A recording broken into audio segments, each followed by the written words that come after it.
Permit me to begin by expressing my sincere appreciation for your unwavering support to the power sector. Your renewed hope agenda has not only rekindled national confidence, but it has also catalyzed a wave of reforms that are breathing life into long-standing structural issues within our electricity value chain. This project,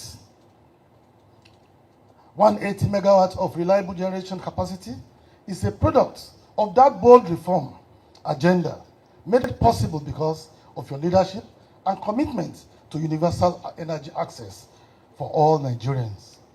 Your Excellency, under your visionary leadership as the President of the Federal Republic of Nigeria, the Nigerian power sector has recorded some of its transformative gains in decades. Permit me to briefly highlight a few of the strategic achievements your administration has made possible. Number one, on sector reforms. Through the Electricity Act of 2023, which Your Excellency signed into law to ensure active participation of the state governments in the development of the power sector, we have successfully transferred regulatory oversight to a total of 11 states. This is a major milestone in decentralizing power for development and improved energy access at the subnational level, which has been made possible by your forward-thinking leadership. This was followed swiftly by the institution of a comprehensive national integrated electricity policy for the sector, which is now accompanied by a strategic implementation plan. Two gains of signing this bill into law: decentralization and liberalization. We all know about ECN, we know about NEPA, we know about PHCN. They were all federal agencies. Power was centralized at the top. But to provide effective power for over 200 million Nigerians, I believe the center alone cannot do it. It must go down to the various states. It must go down to the various local governments for us to have reliable electricity.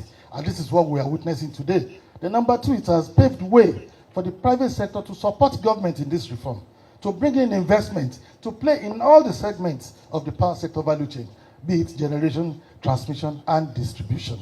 Today, we have boosted our installed capacity of energy generation by additional 180 megawatts of power. I think we need to give a round of applause to Sarai Energy and to the President of the Federal Republic of Nigeria, who has created a friendly environment, a conducive environment to make this work.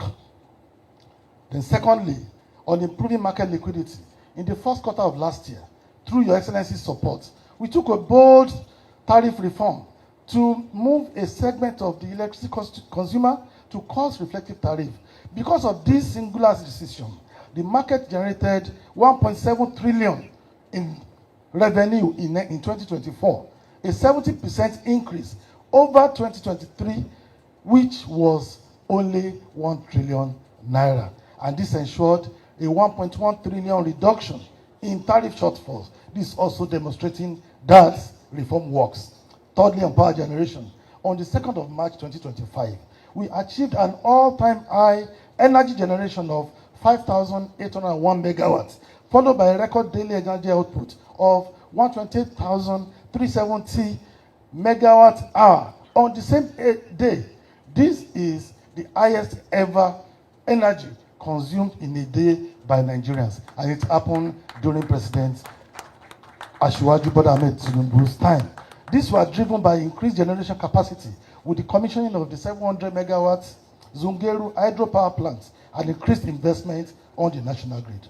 Number four is that in transmission and grid stability, despite consistent challenges of vandalism we are facing in this sector, we have recorded 0 grid collapses in 2025 so far.